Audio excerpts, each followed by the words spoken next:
untuk 9 minit yang terakhir. Kerana Malaysia kekurangan seorang pemain, Kemboja juga mungkin mengalami masalah yang sama. Tetapi kalau dilihat bahawa mereka ada satu lagi pemain yang boleh digunakan.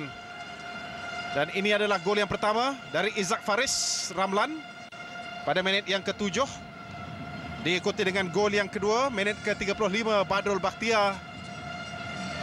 4 minit kemudian menerusi sepakan penalti. Ini yang meletakkan Malaysia di hadapan. Tetapi counter attack yang pantas dilakukan, Chin Choyun dapat menjadikan gol tunggal pasukan Kemboja setakat ini.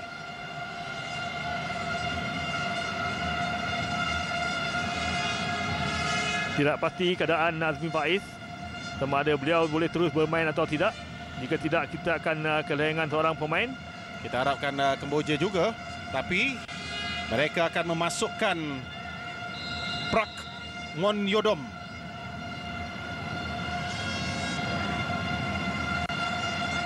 Malaysia dengan 10 orang pemain.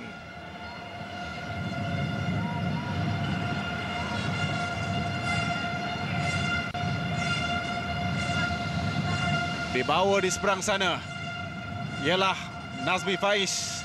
Jadi Irfan Fadil akan turun ke bawah. Badrul Bakhtiar terpaksa bekerja lebih keras lagi.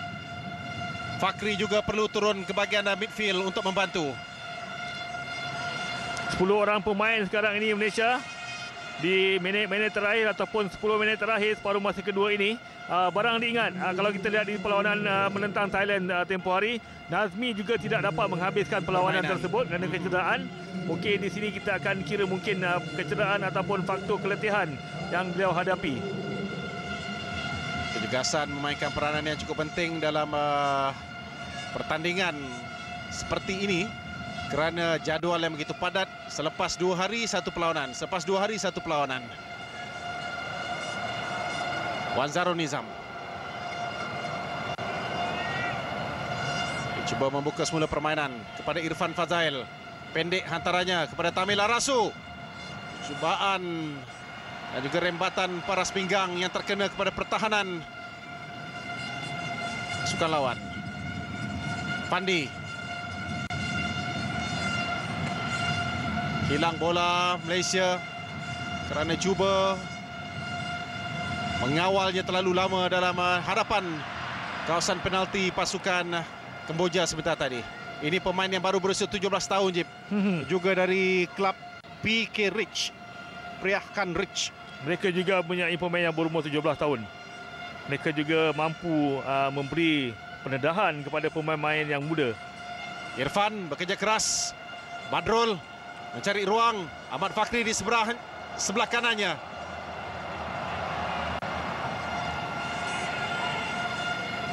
Malaysia sepatutnya menerusi Fakri terus mengejar bola itu, bukan menghadapkan simpati daripada pengadil.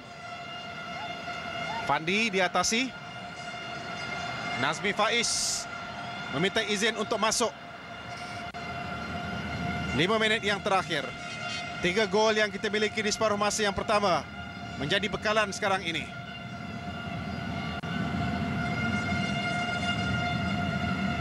Badrul Bakhtiar.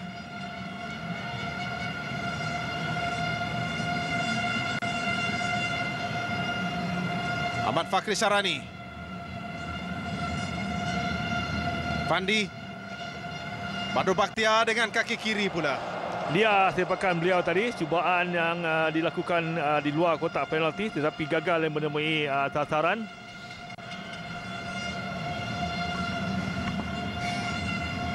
Ong Kim Si seolah-olah mahu menyimpan Izzak dan juga Syarul Azwari bagi menghadapi Indonesia pada perlawanan yang terakhir.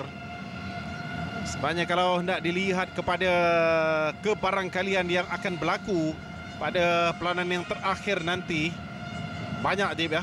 Semuanya bergantung sebenarnya sebentar lagi pada perlawanan di antara Thailand dan Indonesia.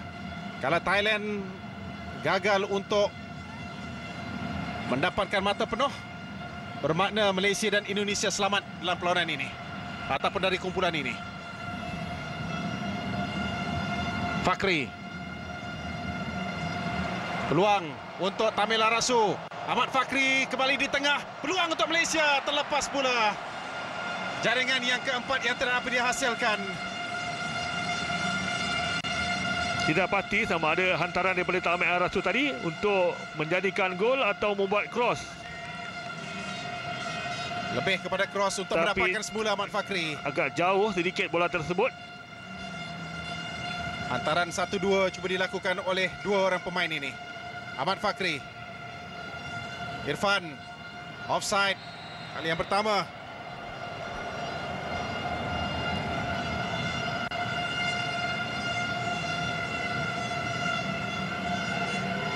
Sedikit saja sebenarnya kedudukan ini. Ada setengah pembantu pengadil akan memberikan advantage. Tapi tidak untuk Tamil Arasu. Fadli. Itu yang saya katakan tadi, Jip. Offside yang pertama dalam game ni. Ya, benar. Oh, bahaya. Bagaimana cara Wan Zarul Nizam terjatuh ni pun sebenarnya menggerunkan. Ya, cara beliau lompat begitu tinggi sekali tadi.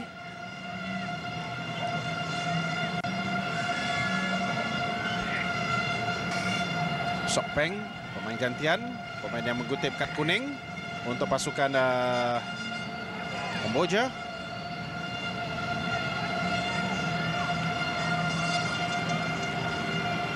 Memang Kamboja tidak ada dalam senarai untuk pasukan yang telah mengutip pingat di Sukan C ini. Fandi mencari ruang. Cubaan beliau secara solo tadi gagal untuk menambah jaringan untuk kita.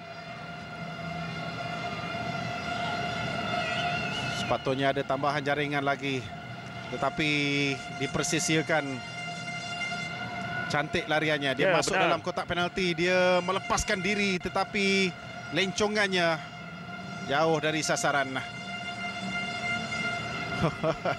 Menggaru kepala yang tidak gatal Long Kim Swee. Saya rasa beliau mengharapkan satu persembahan yang lebih baik di separuh masa kedua ini. Tetapi malangnya pemain-pemain kita agak tenggelam. Minit yang terakhir sekarang ini. Malaysia dalam usaha mendapatkan gol yang keempat. Tamil Arasu. Peluang kepada Tamil. Gagal lagi kita untuk menambah jaringan setelah gerakan yang dilakukan itu begitu baik sekali. Razif Ismail, saya nak katakan bahawa kalau beginilah corak permainan kita menentang pasukan Indonesia nanti, kita sebenarnya menempah maut. Kita kena elak Vietnam, Nazib. Ya, sebenarnya benar. dalam peringkat separuh akhir. Kalau nak buat perhitungan dengan Vietnam, biarlah di final. Fandi sekarang ini. Gerakan solo dari Fandi. Gol? Tidak. Apa yang berlaku? Dah jadi? Wan Zarul Nizam. Cuma Malaysia masih lagi menyerang. Tergelincir pula Badrul Bakhtiar. Tugasnya hanyalah untuk meletakkan bola itu dalam gol saja. Itu yang dilakukan oleh Wan Zarul Nizam.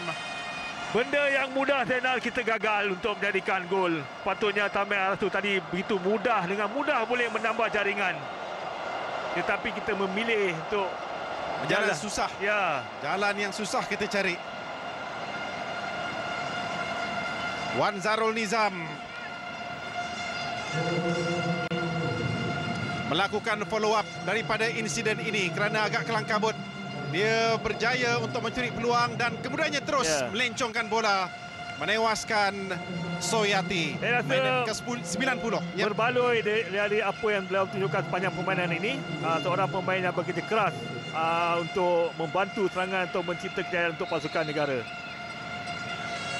Pemain yang dipilih dari skuad Piala Presiden Kelantan, Syarul Azwari juga dari Kelantan, pemain yang masih lagi muda. 4-1. Jaringan yang dapat dihasilkan oleh Kecik. Ini versi Harimau Muda.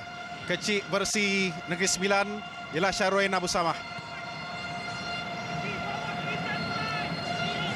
Pemain yang lahir pada 9 Mei 1991. Dia juga boleh bermain pada next edition Sukan C nanti, Jip. Kalau diikutkan bahawa ini adalah gol yang kedua bagi dirinya bersama dengan Harimau Muda di pentas antarabangsa, Jip. Saya rasa beliau perlu memperbaiki lagi jaringan-jaringan beliau, menambah jaringan di peringkat antarabangsa terutamanya. Saya cuma agak khawatir dengan persembahan Tamela Rasu selaku striker kita, kerana dia sepatutnya dapat menjadikan gol yang mudah. Ya, dalam saja telah keadaan sebentar tadi menciptakan 3 peluang untuk beliau menjadikan gol. Asarudin meminta bola.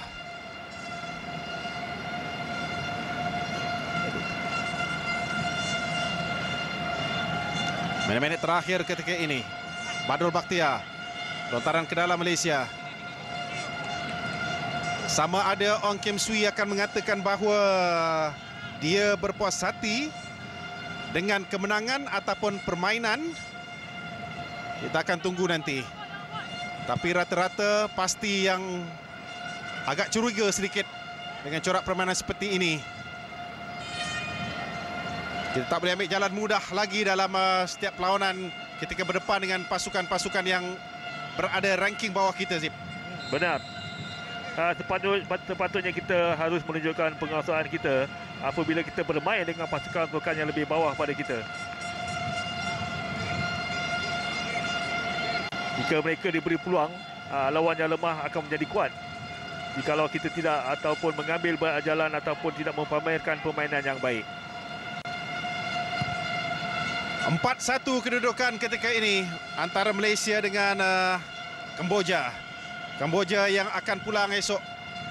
Pasukan bola sepak mereka selepas menamatkan saingan pusingan awal.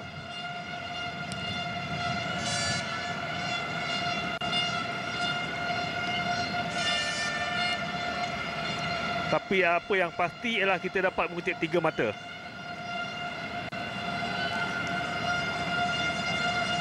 Tiga mata memang betul matlamatnya untuk kita perolehi, tetapi secara keseluruhan kita sebenarnya bakal mengundang padah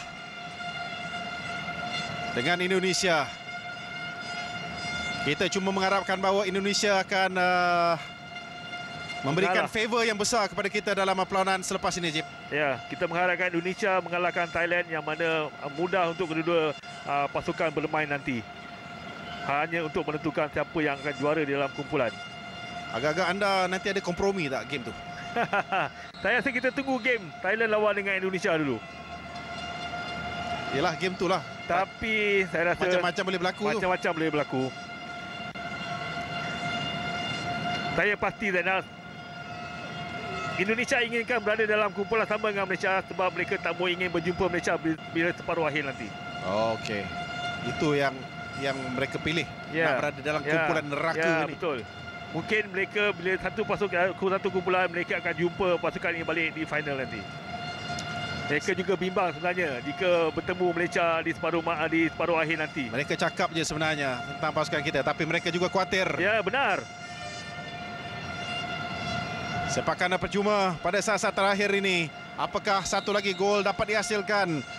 Irfan Fadil menghantar bola tinggi. Tandukan dapat dilakukan oleh pemain paling rendah, Wan Zarul Nizam. Tamat permainan. Fahad Al-Kasar dari Emirat Arab Bersatu menamatkan saingan Malaysia, menumpaskan Kemboja dengan 4-1. Razif Ismail, kata akhir anda. Ya, walaupun permainan kita tidaklah sehebat mana, tetapi 3 mata yang dicari kita dapat pada malam ini. Kita mengharapkan pemain-pemain akan bermain lebih baik di perlawanan-perlawanan yang akan datang seterusnya untuk ke peringkat separuh akhir nanti. Apapun, kita berjaya mengekalkan rekod bersih setakat ini, biarpun ditenggelami dengan sorakan penyokong-penyokong Indonesia dan Malaysia, terutamanya pegawai-pegawai serta penyokong-penyokong akan meninggalkan Gelora Bung Karno di Jakarta untuk memberikan ruang kepada Indonesia menentang Thailand selepas ini. Malaysia menumpaskan Kemboja 4-1.